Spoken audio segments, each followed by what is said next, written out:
Historians and theologians widely agree that the church that we see in the Bible gathered in homes, was guided by city church elders, successfully made radical disciples, and grew exponentially in most places it was planted.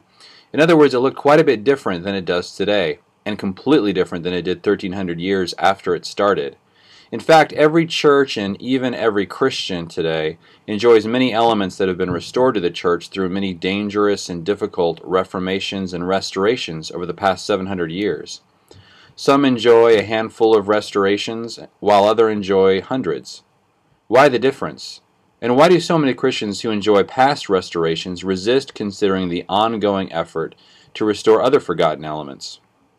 When we look closely at when restorations go from being welcome to being resisted, it seems to have more to do with the death of some founding father or influential person and less to do with the achievement of a biblical vision of church. That's why if you take a stroll through your town on a Sunday morning, you'll find some churches that look like they stepped right out of the 1400s or the 1600s, the 1800s, and the 1950s. It's better than having your own time machine. But wait, if the current church is founded on courageous reformers of the past, does it make sense to dismiss the restorations and the call of reformers in our own day just because we would need to consider making a change?